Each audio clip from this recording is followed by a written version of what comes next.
सहनौ भवतु सहनौ भुनक्तु सह वीर्यं करवावहै तेजस्विनावधीतमस्तु मा विद्विषावहै।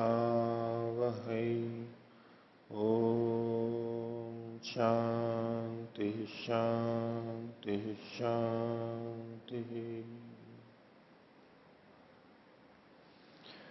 मीमांसा दर्शन की 368वीं कक्षा, मीमांसा दर्शन के 9वें अध्याय का तृतीय पाद और उसके छठे अधिकरण को हम प्रारंभ करेंगे। पृष्ठ संख्या 2530।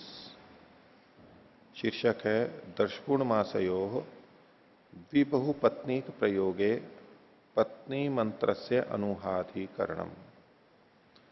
दर्शपूर्णमास में यानी ये प्रकृति हो गई, प्रकृति में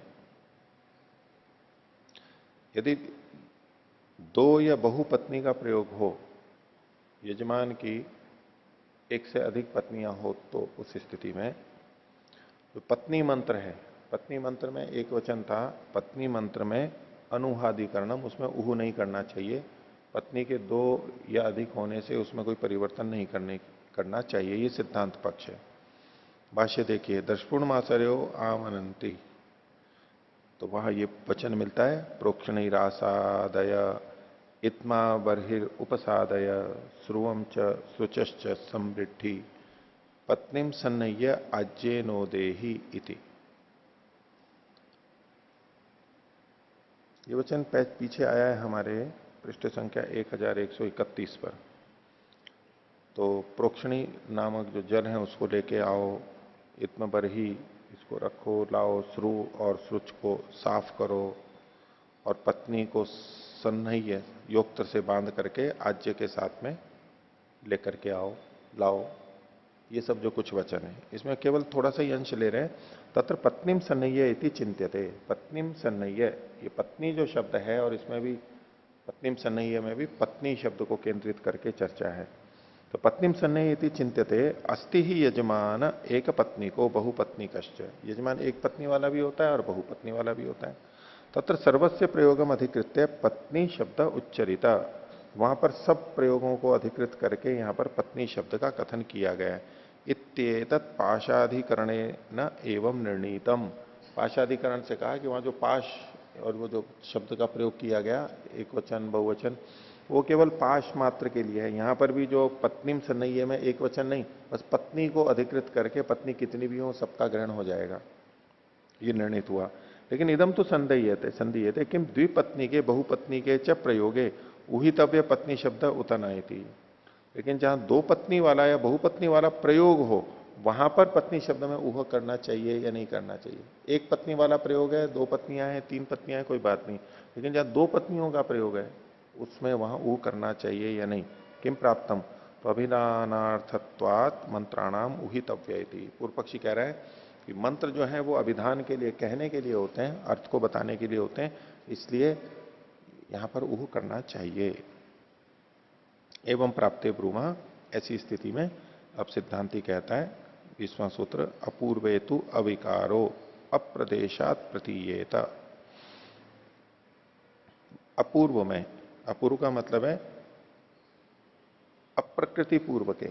भाष्य में इन्होंने लिखा अपूर्वेतु, इसका मतलब है अप्रकृति पूर्व के, प्रकृति जिसमें पहले नहीं है ऐसे कर्म में, यानी वो स्वयं प्रकृति है, जिसके पहले प्रकृति नहीं है वो खुद ही प्रकृति है उसमें। तो अपूर्वेतु अविकारो, अविकार रूप में ही प्रयोग किया जाना चाहिए। यहां पर भी जो दर्शपूर्ण मासय हो करके शीर्षक में दिया, ये प्रकृति में ही है, विकृति की बात नहीं है, प्रकृति में ही। अविकारेण प्रयुज्येत, अविकारो यानी बिना परिवर्तन के करना चाहिए। कुतः, क्यों? ईकारांतम हीदम पत्नी मात्र से वाचकम। ईकारांत जो पत्नी शब्द है वो सबका वाचक है, पत्नी मात्र का वाचक है।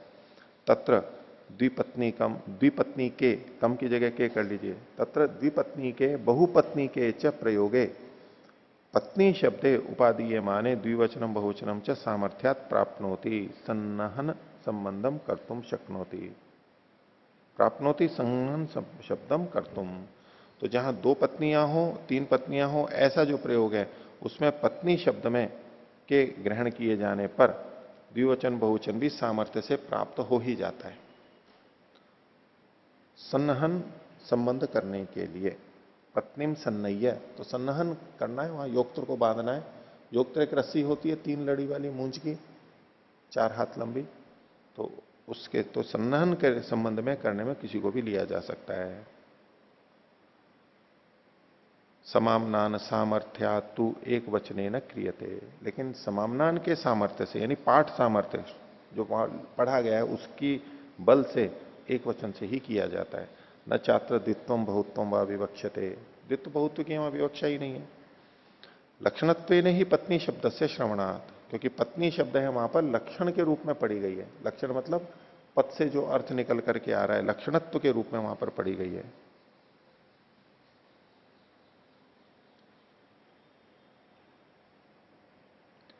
यानी व्युत्पत्ति से पढ़ी गई है। न च एक पत्नी का प्रयोगा द्वीप बहुपत्नी के प्रयोगे अतिदेशो भवती, एक पत्नी के प्रयोग से दो पत्नी में या बहुत पत्नी में द्विबहुपत्नी के प्रयोगे उसमें अतिदेशो भवती, इसमें अतिदेश नहीं होता है, यानी विकृति में।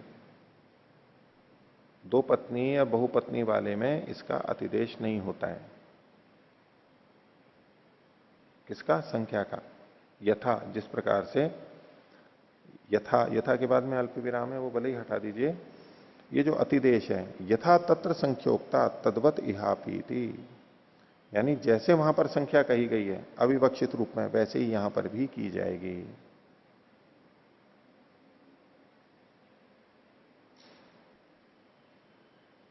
ये जो है अतिदेश क्या है, ये प्रकृति में ही देखना है, विकृति में नहीं जाना है। लेकिन एक पत्नी है तो वो वचन का प्रयोग किया गया तो संख्या वहां भी विवक्षित नहीं है, तो इसलिए प्रकृति में ही यदि दो पत्नी या बहुपत्नियां होंगी तो वहां पत्नी शब्द में संख्या विवक्षित नहीं होगी, इसलिए उसका संख्या का अतिदेश नहीं किया जाएगा। यथा तत्र संख्या उक्ता, जैसे वहां पर संख्या कही गई है, कहां पर जब एक पत्नी थी तब उस वाक्य को बोला था, वहां संख्या जैसे पढ़ी गई है, जैसे मतलब अविवक्षित पढ़ी गई है, ऐसे ही दो या बहुपत्नियां होंगी तब भी वैसे ही संख्या का प्रयोग किया जाएगा, यानी अविवक्षित रूप से किया जाएगा, इसलिए एक वचनीय। तस्मात अविकारेण पत्नी शब्द से प्रयोग, इसलिए अविकार रूप में यानी एक वचनांत में ही उसका प्रयोग हो जाएगा। अथापि कथनचित एकत्व विवक्षेत, अगर कोई किसी भी तरह एक वचन की विवक्षा मान भी ले, या अभ्युपगम से कह रहा है सिद्धांति, मान भी लो तो भी उसका समाधान दे रहा है। तथापि द्विबहुपत्नी के प्रयोगे, जहां दो पत्नी और बहुपत्नी होंगी वहां पर संप्रतिपत्ति अभावात एक वचनार्थम एक वचनम, संप्रतिपत्ति का अभाव होने से, संप्रतिपत्ति यानी योगबद्ध का अभाव होने से वहां पर एक वचन के लिए ही ये एक वचन होगा, एक वचनार्थम एक वचनम। क्योंकि ये जो सन्नहन क्रिया है वो प्रत्येक पत्नी में अलग अलग की जाएगी, योगत्र जो बांधा जाएगा वो अलग अलग बांधा जाएगा, वहां कथन एक साथ के लिए नहीं है, दोनों पत्नियों को तीनों पत्नियों को एक साथ बांधा जाएगा, ये नहीं है, अलग अलग ही है। तो अलग अलग में तो जब किया जाएगा तो 2 बार 3 बार आवृत्ति की जाएगी, तब ये मंत्र बोला जाएगा, तो वहां तो एक वचन ही होगा। एक ही वचन एक ही बार में एक ही से हो रहा है, योगत्र बंधन हो रहा है, तो उसमें कोई आपत्ति नहीं, अगर मानो भी तो, विवक्षित मानो तो भी। तो तथापि द्विबहुपत्नी के प्रयोग है संप्रतिपत्ति अभावात, योगबद्ध का अभाव होने से एक वचनार्थम एक वचनम, एक वचन के अर्थ के लिए एक वचन है ही यहां पर। तद अनेक पत्नी के प्रयोगे अविरुद्धम, हाँ नहीं, जब एक ही होगी तो एक के अर्थ के लिए एक का प्रयोग किया, तो तद एक पत्नी के प्रयोगे, एक पत्नी का जो प्रयोग है उसके होने पे अविरुद्धम नहीं, तद अनेक पत्नी के प्रयोग है अविरुद्धम, अनेक पत्नी का प्रयोग होगा तब भी ये वचन अविरुद्ध होगा, अलग अलग ही कर रहे हैं। अविरुद्धम इति अविकारेण प्रयुज्यते इति, इसलिए अविकार रूप में ही प्रयोग किया जाएगा। अब इसमें अगला प्रश्न आएगा कि यदि विकृति याग में अनेक पत्नियां होंगी, दो या बहु होंगी, तब क्या होगा?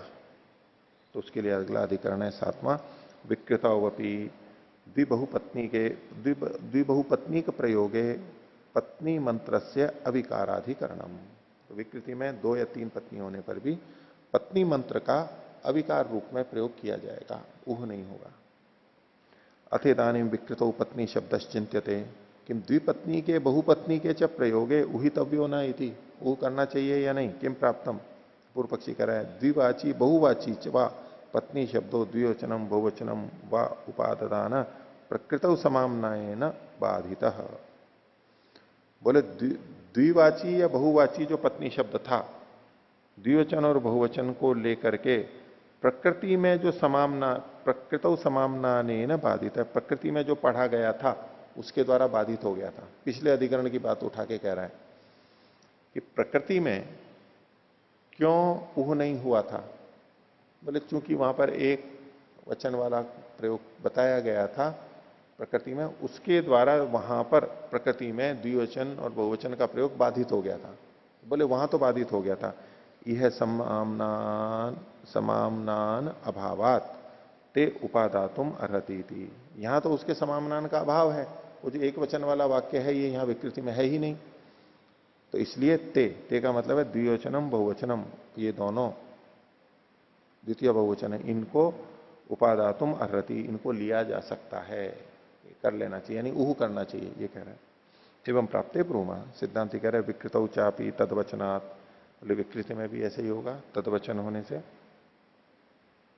प्रकृति में जैसा है वैसा ही करना चाहिए विकृति में, इसलिए तो विकृतौ अपि अविकारेण प्रयुक्तव्य, ये अविकार सिद्धांति का पक्ष है। कुतः तदवचनात्, ये हेतु है।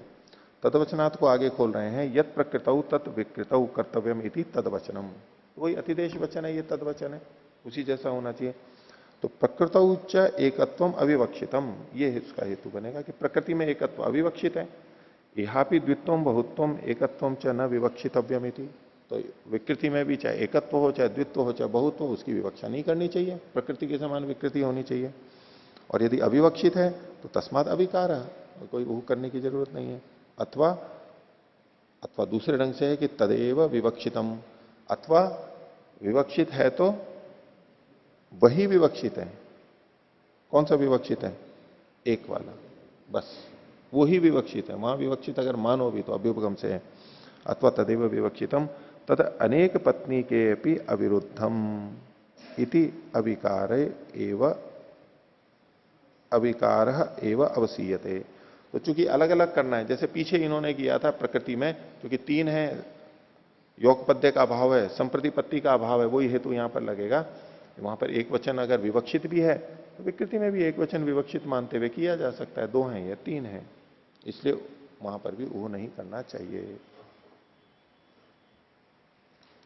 8वां अधिकरण, पशु धर्म समान विध्य पक्षे प्रास्मा इति अथ्रिगु प्रैशस्य अविकाराधिकरणम। तो पशु धर्म समान विध्य पक्षे, जहां पशु के धर्म समान रूप से कहे गए हैं, जैसे वहां है वैसे यहां पर भी होने चाहिए, ऐसे पशुओं के धर्मों के समान विध्य पक्ष में ये प्रास्मयी, ये मंत्र का अंश है, प्रारंभ का है। इति अद्रिगु प्रैश से, अद्रिगु प्रैश करते हैं उसमें ये प्रास्मयी है, नीचे बताएंगे ये थोड़ा अंश उसका। इस अद्रिगु प्रैश का अविकार का अधिकरण है, इसमें विकार नहीं करना चाहिए। अस्ति सोम पशु अग्निशोमी है, सोम में अग्निशोमी पशु होता है, उसका प्रमाण दे दिया, यो दीक्षितो यदग्निशोमियम पशुम आलवते इति। अब कहते हैं तत्र अध्रिगौ इदम समामनायते, अद्रिगु प्रैश में ये वचन पढ़ा गया है। प्रास्मा अग्निम भरत स्त्रीणीत बर्हिर अन्वेनम माता मन्यताम अनुपिता अनुभ्राता इत्येवम आदि, ये वचन वहां पर मिलते हैं। अब इसमें ये जो प्रास्मा है, प्रअस्मयी प्रास्मा, इसके लिए इसको ध्यान में रख करके कथन है। तो यदा तू अग्निशोमी है सवनीयाश्च समान विधान तत्रेदम विचार्यते, अग्निशोमीय पशु और सवनीय पशु इनका समान रूप से विधान है, दो या बहु पशु होने पर तत्रेदम विचार्यते, वहां ये वचन किया जा रहा है। किम अद्रिगौ, अद्रिगु प्रैश में प्रास्मयी इति, जो प्रास्मयी है इसको विपरीत अल्प विराम में ले लीजिए, इसके नीचे जो यानी किम अद्रिगौ के बाद में अल्प विराम है वो हटा दीजिए, और प्रास्मयी के बाद में जो अल्प विराम है वो हटा दीजिए, ऊपर ले लीजिए इसको। किम अद्रिगौ प्रास्मयी इति एवं आदि पदम उहितव्यम उतना इति। तो प्रास्मयी ये जो पद है इस प्रकार के जो पद हैं इनकी ऊहा करनी चाहिए या नहीं करनी चाहिए। अगर उसमें स्त्री पशु है तो प्रासमयी की जगह प्रास्य ही हो जाएगा, ऊह करना चाहिए पशु के अनुसार। और यदि अनेक पशु हैं, बहुवचन में करना है, तो प्रेभ्य अस्मयी, अभ्याम एभ्य तो प्रेभ्य बन जाएगा, वो पुरुष बहुवचन में। तो एक तो यहां पर ऊह करना चाहिए अगर वैसा करना है तो, और दूसरा है यहां पर स्त्रीणीत बर्हिर अन्वेनम एनम, जो एनम है तो एनम की जगह एनाम आएगा, या बहुवचन में पुरुष में करना है तो एनान आएगा। ऐसे ये स्थल हो सकते थे। इस पे सिद्धांति कह रहा है अत्रिगौ सबनीयेषु तत्वत समान विधानाश्चेत। तो अत्रिगु प्रेश में, उसके संदर्भ में सबनियों में तद्वत प्रकृति के समान ही होगा, अग्निशोमीय पशु है उसी के समान होगा अगर ये समान विधान वाले हैं तो, मतलब ऊह नहीं होगा। तो ततो अतिदेश क्रियते अत्रिगौ तद्वदिति, अत्रिगु में तद्वत होता है। तत्र यह पत्नी अधिकरणे पूर्व पक्ष है। अत्रिगौ तद्वत, तद्वत मतलब ये अतिदेश कर रहे हैं कि पिछले अधिकरण में जैसा किया गया था वैसा ही अत्रिगु के विषय में भी कर लेना चाहिए। कैसे पिछले अधिकरण से अतिदेश कैसे? तत्र यह पत्नी अधिकरणे पूर्व पक्ष स यह पूर्व पक्ष, पूर्व पक्ष वहां था कि ऊह करना चाहिए, यहां भी पूर्व पक्ष ऐसा ही है कि ऊह कर लेना चाहिए। यह सिद्धांत था, सही है सिद्धांत है, वहां सिद्धांत पक्ष में था कि ऊह नहीं करना चाहिए, वही यहां पर भी है कि ऊह नहीं करना चाहिए। तो ऊह इति पूर्व पक्ष अविकार इति सिद्धांत, उसी की तरह से यहां समझ लेना चाहिए। आगे देखिए नवा अधिकरण, निवारादि सदृश प्रतिनिधि प्रयोगे व्रीह्यादि मंत्र से अविकारेण प्रयोगाधिकरणम। व्रीहि की जगह पर निवार आदि का जहां प्रयोग किया जाता है प्रतिनिधि द्रव्य, उस विषय को ले रहे हैं। तो निवार आदि सदृश प्रतिनिधि योगे, जब समान प्रतिनिधि लिया जाता है उस समय में व्रीह्यादि मंत्र से, व्रीहि आदि का जो मंत्र था जो कि व्रीहि में प्रकृति में था, उसका अविकार रूप में प्रयोग होना चाहिए।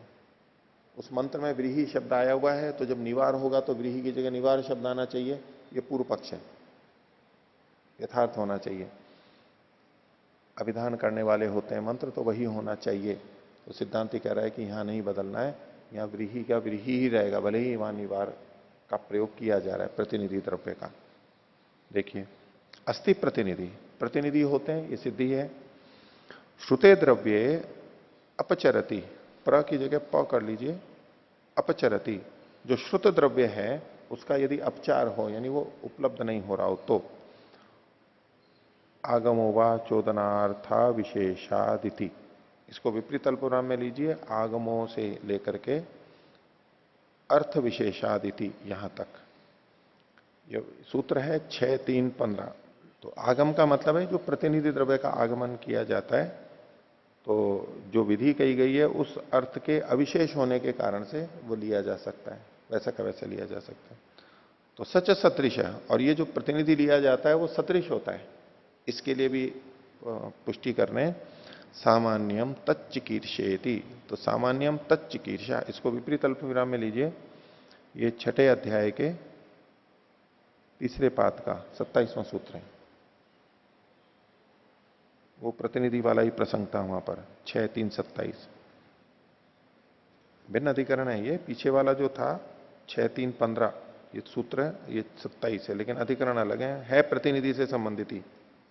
तो वो सदृश लिया जाता है। इस सूत्र का है जो है सामान्यम च चिकीर्षा, वहां पर जो सदृश होते हैं उसी को लेने की इच्छा की जाती है, तो वो सदृश होना चाहिए, सिद्ध किया। आगे कहते हैं तद यदा व्रीहिषु अपचरत्सु निवारा उपादीयन्ते, तो व्रीहि का अपचार होने पर, अनुपलब्ध होने पर, निवार या नष्ट होने पर निवार का ग्रहण किया जाता है प्रतिनिधित्व न, प्रतिनिधि के रूप में। तदा व्रीहि मंत्रो यह समामना था, तो वहां व्रीहि के विषय में जो व्रीहि मंत्र था, स्योनम ते सदनम कृणोमि घृतस्य धारया सुशेवम कल्पयामि तस्मिन् सीधा अमृते प्रतिष्ठा व्रीहीणाम मेध मेध सुमनस्य मान।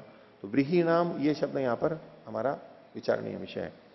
तो तम प्रति संदेह किम निवारेशु व्रीहि शब्द से उहेन प्रयोग, उत अविकारेण इति।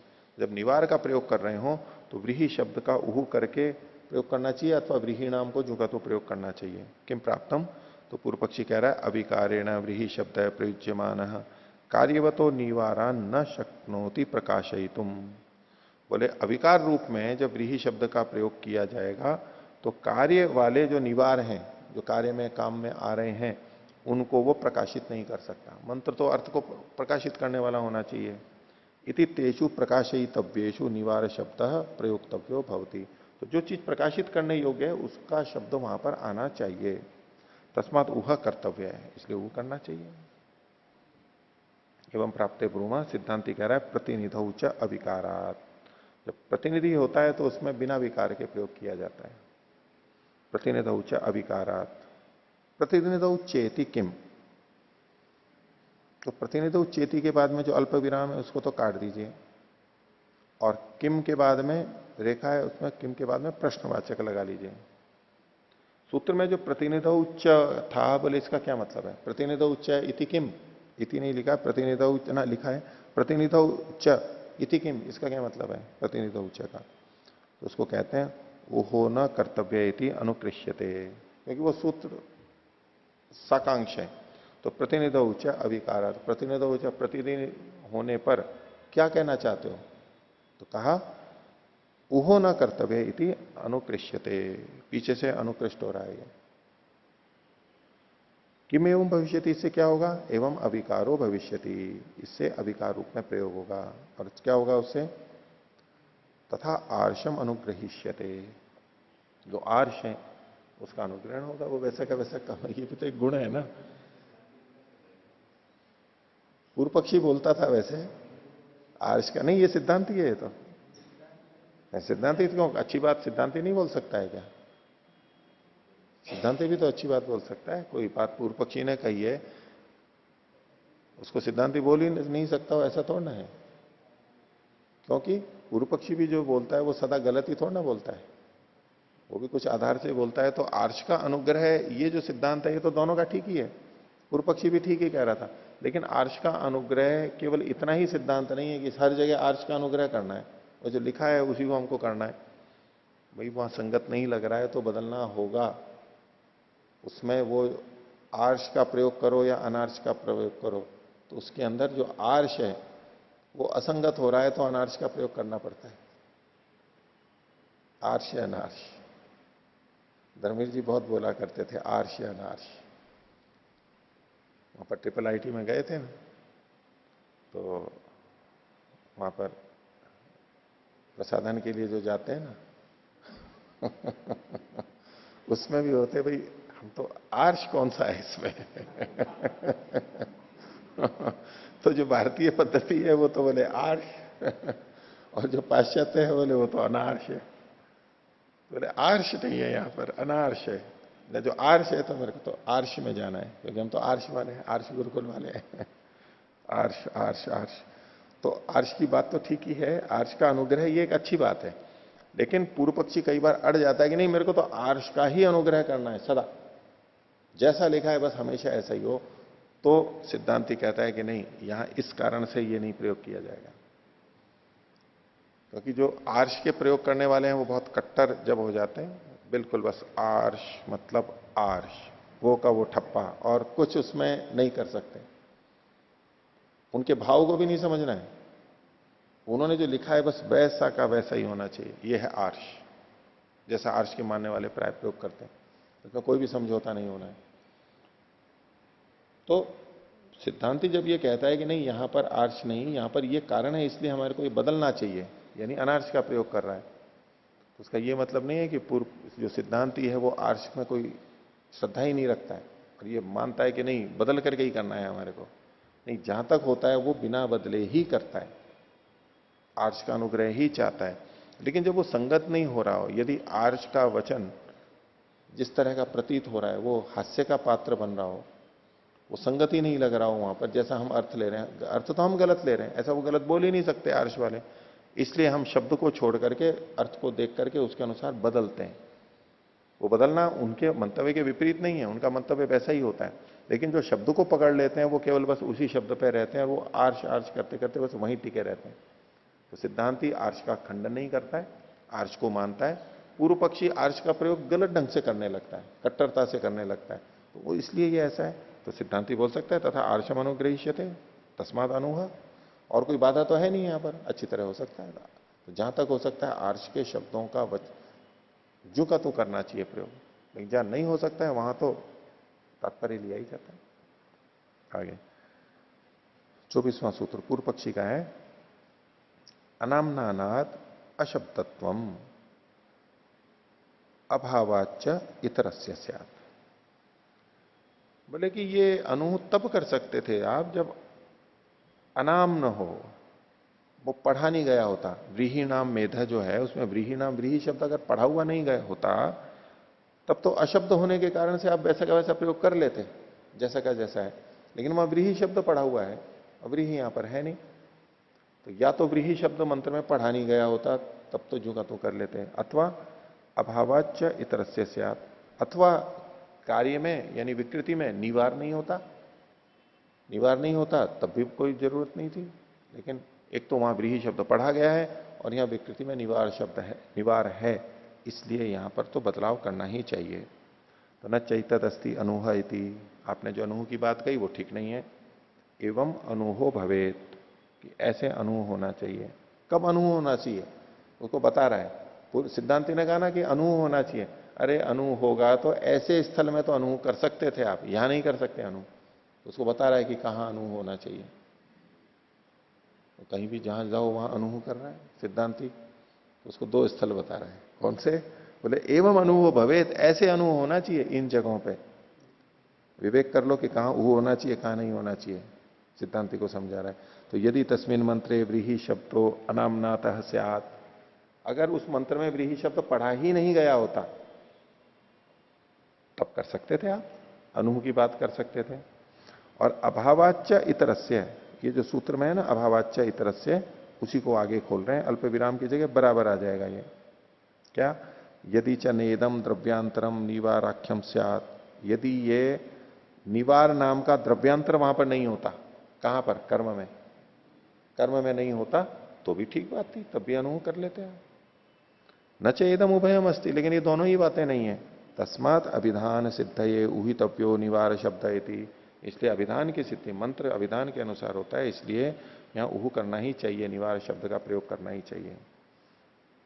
इसमें जो नीचे अर्थ लिखे हुए हैं ना, वो ये जो दूसरा भाग है ना, यदि च नेदम द्रव्यांतरम निवाराख्यम स्यात्, इसका जो भावार्थ में इन्होंने लिखा है ना, नीचे देखिए, जो मंत्र में व्रीहि शब्द का पाठ ना होता, ये तो एक बात हो गई, ये ठीक है। अब दूसरा क्या कह रहे हैं? और वह निवार का वाचक ना बनता, निवार का वाचक ना बनता, ये तात्पर्य उस तरह से नहीं कि कर्म में निवार होता ही नहीं। तो अभी इसको किस तात्पर्य से इन्होंने लिखा है ये नहीं, सूत्रार्थ में भी देखो ऐसा ही लिखा है इन्होंने, जो व्रीहि निवार पद का वाच्य न होता, जो व्रीहि निवार पद का वाच्य न होता, व्रीहि निवार पद का वाच्य न होता है, नहीं, ये तो पूर्व पक्षी बोल रहा है ना। आप कब ऊह नहीं कर सकते थे वो बता रहा है ये, कि जो व्रीहि निवार पद का वाच्य न होता, निवार तो पद हो गया और उसका निवार तो वाचक पद हो गया, तो उसका वाच्य अगर व्रीहि नहीं होता, जब व्रीहि नहीं होता तब तो ऊह करना चाहिए था। अगर निवार पद का वाचक व्रीहि होता तब तो कोई बात नहीं। ये वचन मेरे को तात्पर्य ठीक नहीं लग रहा है, मेरे को जो समझ में आया वो मैंने आपको बता दिया। यदि च नेदम द्रव्यांतरम निवाराख्यम से आते, यदि निवार नाम का द्रव्य अगर यहां नहीं होता तो भी। आगे देखिए 25वां सूत्र सिद्धांति बोल रहा है, तादर्थ्याद्वा तदाख्यम स्यात्, तादर्थ्य के कारण से, उस प्रयोजन वाला होने से तदाख्य हो जाएगा, उस नाम वाला हो जाएगा।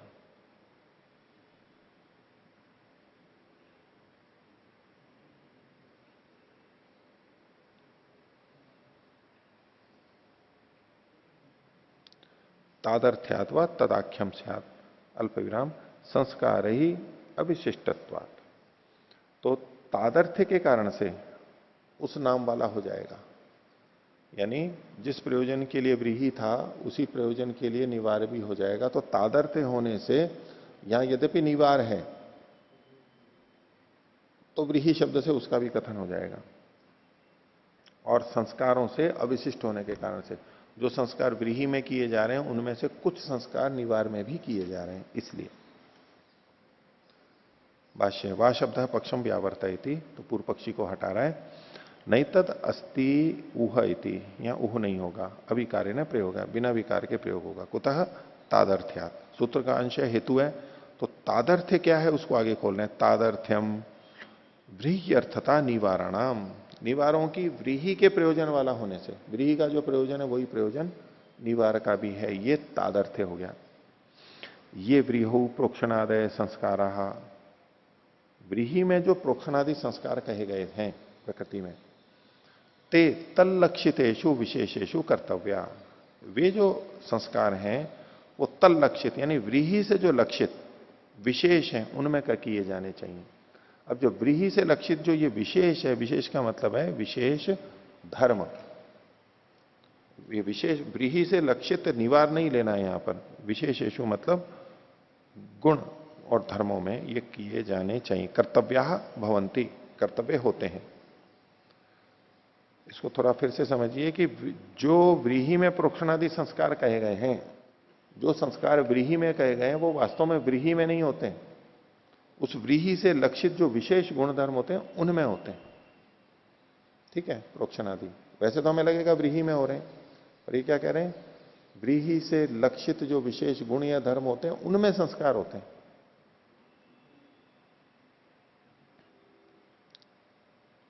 ये एक प्रसंग पीछे आया था, इसको आप चाहे देख लेना, 3-6-14 तीसरे अध्याय के छठे पाद का 14वां अधिकरण 38वें सूत्र में देख सकते हैं। वहां भी इसी तरह से चर्चा की गई है। तो व्रीहि शब्द से वहां पर व्रीहि का विशेष धर्म, वहां पर व्रीहित्व लिया गया और कुछ विशेष धर्म वहां पर लिए गए, सीधा व्रीहि नहीं। और इसलिए वहां पर यह सिद्ध किया गया कि जो व्रीहि से लक्षित विशेष धर्म थे वो विशेष धर्म निवार में भी हैं। जिन विशेष धर्मों के कारण व्रीहि को व्रीहि कहा जा रहा है वो ही विशेष धर्म निवार में भी हैं, इसलिए निवार को भी व्रीहि कह दिया जाएगा। व्रीहि शब्द से निवार का भी ग्रहण हो जाएगा, क्योंकि व्रीहि शब्द से व्रीहि व्यक्ति का ग्रहण नहीं हो रहा है। अगर व्रीहि शब्द से व्रीहि व्यक्ति का ग्रहण होता तो अब व्रीहि शब्द से निवारक व्यक्ति का ग्रहण नहीं हो सकता था, तब ऊह करना चाहिए था। जो पूर्व पक्षी जिस दृष्टि से देख रहा था वो तो यही देख रहा था, व्रीहि से व्रीहि व्यक्ति का ग्रहण होगा, और यहां व्रीहि व्यक्ति है नहीं, निवार व्यक्ति है, तो ऊह करना चाहिए, सीधा सा उसका गणित था। पर उसका समाधान ये इसी तरह कर रहा है कि ये जो संस्कार व्रीहि में कहे गए थे वो व्रीहि व्यक्ति में नहीं कहे गए थे, व्रीहि से लक्षित जो विशेष थे उनमें कहे गए थे, और वो जो विशेष है वो निवार में भी है, अभी आगे बताएंगे।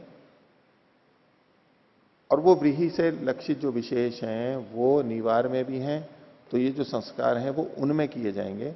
और वो जो विशेष धर्म है वो चूंकि निवार में भी हैं, तो उन विशेष धर्मों के कारण ही व्रीहि को व्रीहि कहा गया था, तो उसी के कारण निवार को भी व्रीहि शब्द से कहा जा सकता है, इसलिए ऊह करने की आवश्यकता नहीं। देखिए पंक्ति को फिर से, ये व्रीहो प्रोक्षणादय संस्काराः ते तल्लक्षितेषु व्रीहि लक्षितेषु विशेषेषु कर्तव्याः भवन्ति, ऐसा ले लीजिए।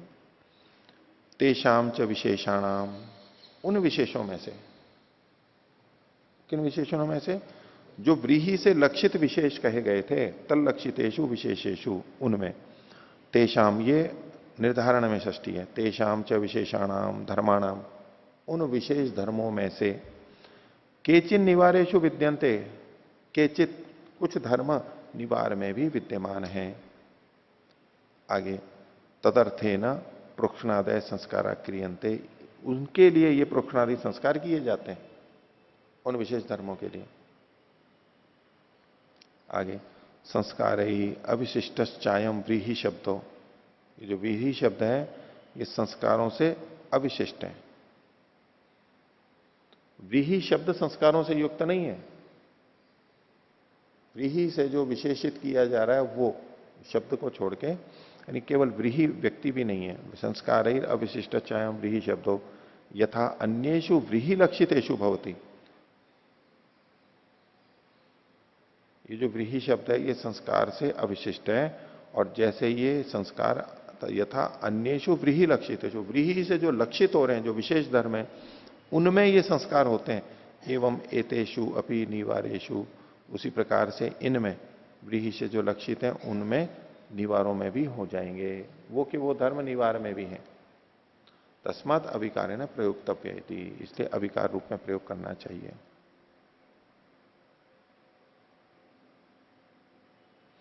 तो संस्कारों से व्रीहि विशेषित नहीं हो रहा है, व्रीहि से लक्षित तत्स्थ व्रीहि में स्थित जो विशेष गुण है वो विशेषित हो रहे हैं, ये इनका तात्पर्य है। वहां पर व्रीहित्व आदि को लिए गए। आगे सिद्धांति का सूत्र है, अंत में पुष्टि कर रहा है अपनी बात की। 26वां सूत्र, उक्तम च तत्वमस्य। और बोले इसके बारे में हम पहले कह ही चुके हैं। अस्य तत्वम उक्तम, इसका जो मूल बात है इसको तो हम पहले कह ही चुके हैं, उसको भाष्य में बताएंगे। कथम पुनर्जायते, ये कैसे पता लगता है? पूर्व पक्षी बोल रहा है। यो यो व्रीहिगतो विशेष स निवारेशु इति। व्रीहि का जो व्रीहि में गत जो विशेष है जिस पे संस्कार किया जाना है वो निवारों में भी है, निवार में भी है, ये कैसे पता लगता है? तो सिद्धांत कह रहा है उक्तम च तत्वमस्य, ये तो सूत्र ही है जो तो खोल रहे हैं उसको आगे। उक्तो अस्य विशेषस्य तद्भाव, इस विशेष का तद्भाव उसमें होना, प्रतिनिधि द्रव्य में होना, ये हम पहले कह चुके हैं। कहा? षष्ठे अध्याय छठे अध्याय में। ये 6:3:27 है। सामान्यम तत्चिकीर्षा, ये पीछे आया ही था तभी मैं बता दिया। सामान्यम तत्चिकीर्षा विपरीत अल्प विराम में ले लीजिए, ये सूत्र है। इति वहां पर कह ही चुके हैं। क्योंकि जो प्रतिनिधि द्रव्य होता है, प्रतिनिधि का चयन क्यों किया जाता है, यही क्यों लिया गया, दूसरा क्यों नहीं लिया गया? तो उसमें वही प्रयोजन था कि जो धर्म गुण मूल में है, मूल द्रव्य में है, वो ही प्रतिनिधि, उसके गुणों के सादृश्य के कारण से प्रतिनिधि द्रव्य लिया जाता है। वो नहीं तो चलो उससे कुछ गुण कम होंगे, सारे तो जो के तो होंगे नहीं, 100% तो होगा नहीं, कुछ होंगे। इसीलिए कुछ जो धर्म है उसके सदृश हैं, उन्हीं के संस्कार के लिए ये कहा गया है। तो सामान्यम तच्चिकीर्षा इति तस्मादपि अविकार, इसलिए भी इसको अविकार के रूप में करेंगे। हो गया? आगे देखिए 10वां अधिकरण। पशुगणे अत्रिगु प्रैशगतानाम संसर्गी द्रव्यवाचक चक्षुरादि पदानाम अनुहाधिकरणम। पशुगण में जब अनेक पशु जहां पर लिए जा रहे हैं, एक से अधिक, तो वहां पर अध्रिगु प्रैश में पढ़े गए, जो वाक्य है उसमें पढ़े गए, अध्रिगु प्रैशगतानाम उसमें स्थित पढ़े गए संसर्गी द्रव्यवाचक, जो पशु के संसर्गी द्रव्यों से जुड़े हुए जो द्रव्य हैं उसके अंग प्रत्यंग, उन संसर्गी द्रव्यों के वाचक जो चक्षुरादि पद हैं, नेत्रादि जो पद हैं, उनके अनूह का अधिकरण है ये। चक्षु आदि जो वहां पढ़े गए हैं साथ में, तो इधर एक पशु था, वहां अनेक पशु होंगे तो चक्षुरादि बढ़ जाएंगे, संख्या बढ़ जाएगी, तो फिर वहां पर ऊह करना चाहिए। तो उन संसर्गी पदों के बारे में ऊह करना चाहिए या नहीं करना चाहिए? सिद्धांति कह रहा है इसमें ऊह नहीं करना चाहिए। भाष्य देखिए, संति अध्रिगु प्रैशे संसर्गिणो अर्थ, अध्रिगु प्रैश में संसर्गी अर्थ कर्म वहां पर साथ में है। संसर्गी मतलब एक साथ होने वाले, उसके साथ साथ जो होते हैं वो कुछ कर्म हैं। तद्यथा वो बता रहे हैं, चक्षु प्राण इत्येवम आदय, चक्षु और प्राण ये उसके संसर्गी अर्थ हैं। उसके लिए वचन बता रहे हैं, सूर्यम, इसमें लिखा हुआ क्या है आपके? कुछ नहीं है, सूर्यम है ये। सूर्यम चक्षुर गमयतात वातम प्राणम अनवव सृजतात।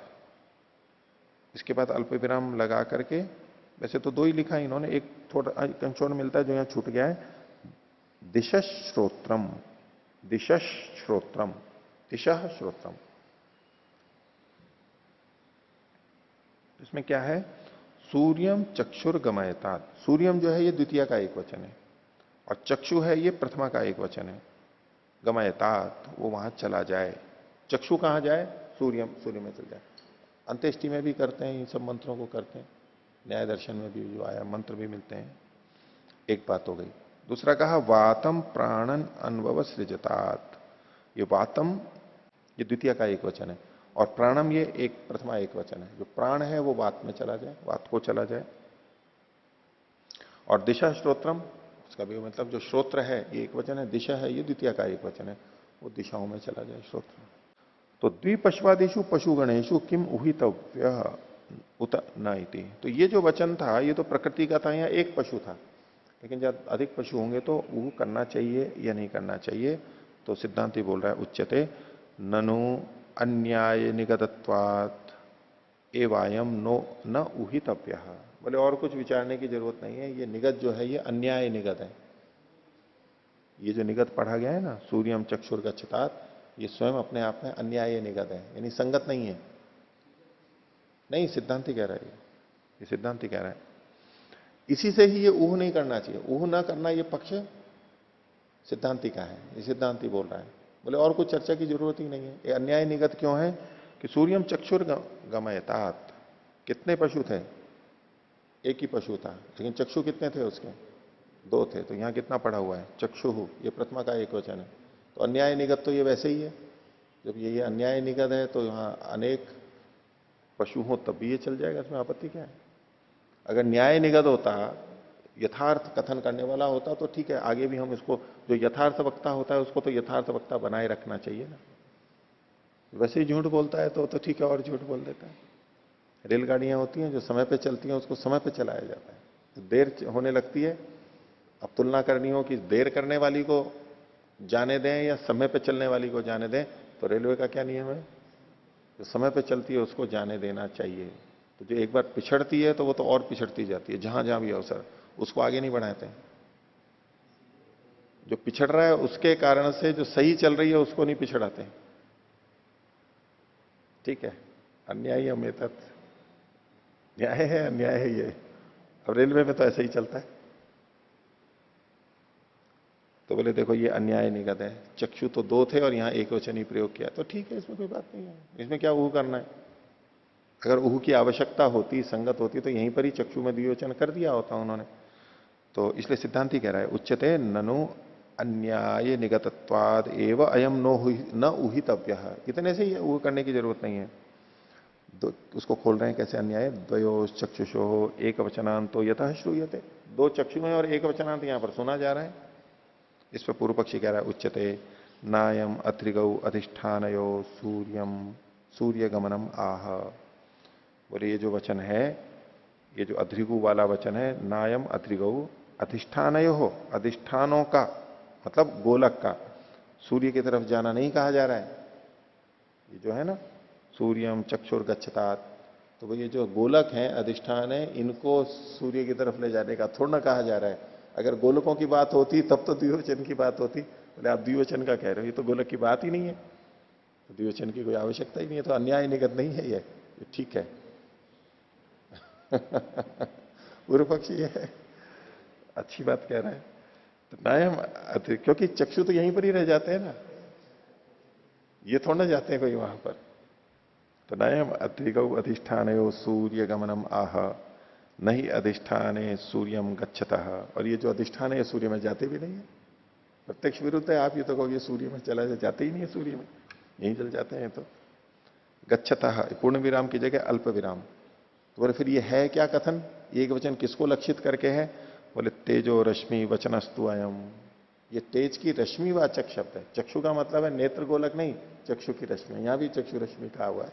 आगे और चर्चा चलेगी न्याय दर्शन में जो आती है चक्षु रश्मि वाली बात।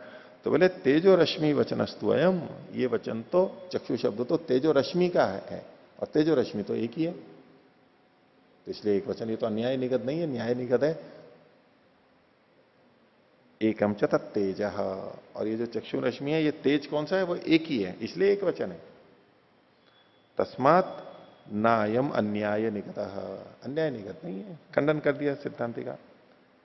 द्विपश्वादिशु च वैकृतेशु प्रयोगेशु, और जो वैकृत प्रयोग हैं जहां द्विपशु आदि हैं, दो या ज्यादा, जैसे कि उदाहरण दिया मैत्रम श्वेतम आलवेत, तो श्वेत होगा, वारुणम कृष्ण, एक कृष्ण हो गया, अपाम च औषधि नाम च संधौ अन्न काम। तो ये दो पशु को बता दिया है। इत्येवम आदिशु पशु भेदात तेजो भेदे गम्यमाने तेजसः भेदे गम्यमाने वह स्याद इति प्राप्नोति। तो बोले पशु ज्यादा होंगे तो तेज भी तो अलग अलग हो जाएंगे, सबका तेज एक एक है तो अनेक तेज तो हो ही गए, इसलिए वो करना चाहिए। अब इस पे सिद्धांति कह रहा है ननु एकस्मिन अपि पशु अधिष्ठान भेदेन भिन्न एव तेजसी। बोले कि एक पशु में भी अधिष्ठान के भेद से तेज तो दो ही होंगे। पूर्व पक्षी ने एक तेज कहा, अभी चक्षु रश्मियां हैं तो कितनी चक्षु रश्मियां हैं?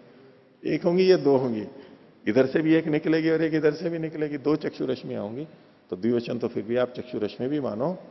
और बोले मैंने ये थोड़ा ना कहा था कि अधिष्ठान का, ठीक है मैं भी समझता हूं कि चक्षु रश्मि है, लेकिन चक्षु रश्मि तो यहां पर दो होंगी। तो ननु एकस्मिन अपि पशु अधिष्ठान भेदे न भिन्ने एव तेजसी। तो पूर्व पक्षी कह रहा है नित्युच्यते। बोले नहीं ये बात ठीक नहीं है। क्यों? आगे विपरीत अल्पविराम में लीजिए, सूर्यमस्य चक्षुर गमयताद इति। विपरीत अल्पविराम में इस वचन को कर रहे हैं इति यत पशु तेज तद विवक्षितम। जो यहां पर पशु का तेज है वो विवक्षित है, पशु का जो तेज है वो विवक्षित है। न अधिष्ठान भेद, उसके अधिष्ठान का भेद यहां पर अविवक्षित नहीं है। पशुवंतरेशु पशु तेज भेदाद उह इति। और भिन्न भिन्न पशु होंगे तो पशु का तेज भिन्न भिन्न होगा, ये विवक्षित है।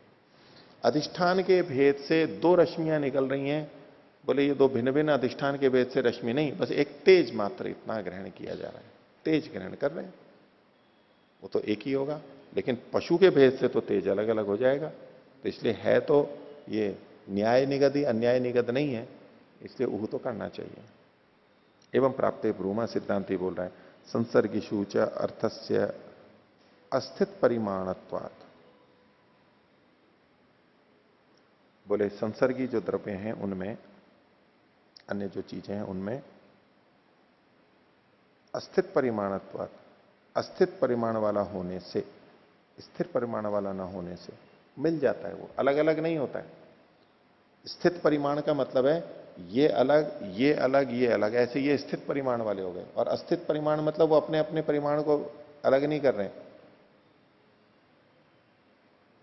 उदाहरण भाष्य देखिए, संसर्गिषु च अर्थस्य अस्थित परिमाणत्वात्, सूत्र का अंश हो गया, खोल रहे हैं।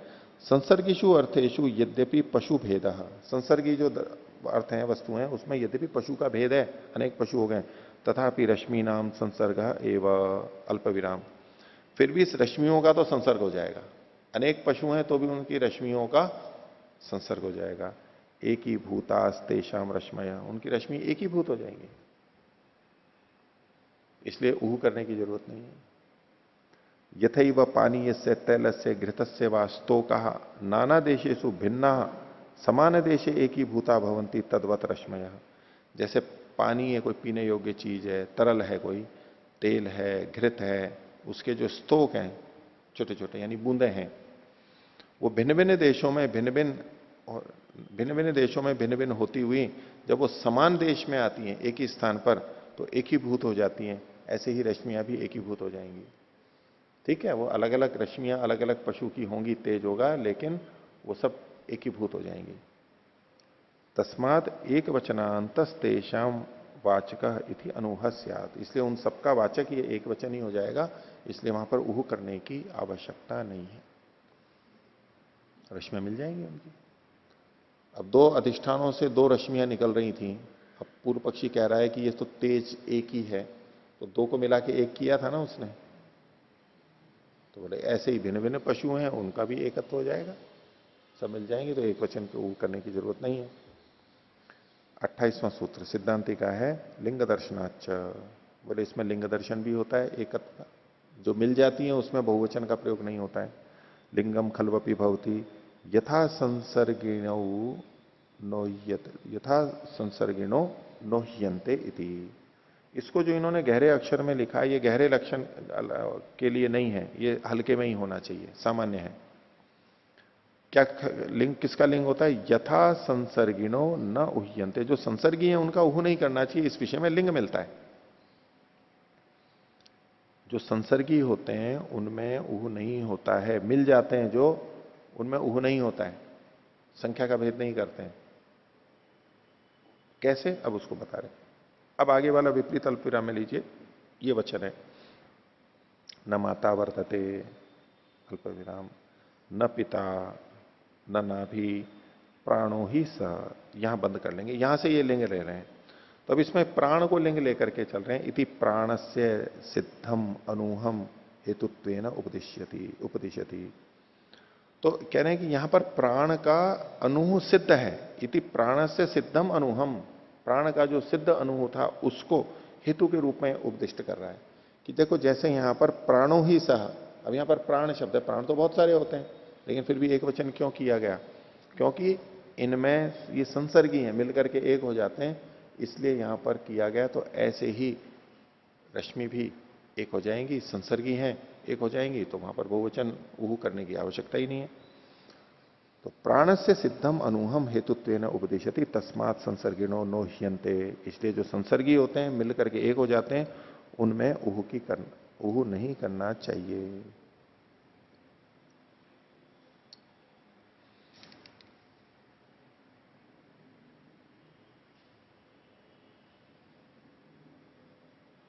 ठीक है, तो आज का पाठ इतना ही रखते हैं। प्रणव।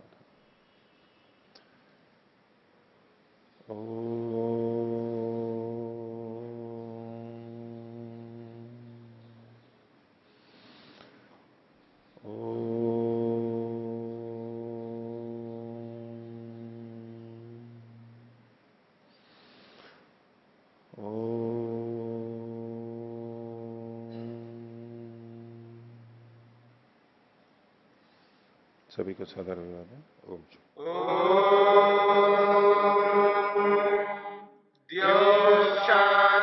शांतिरंतरिक्षम शांति पृथिवी शांतिरापः शांतिरोषधयः शांति वनस्पतयः शांतिर्विश्वे देवा शांतिर्ब्रह्म शांति सर्वं शांति शांतिरेव शांति क्षमा शांतिरेधि।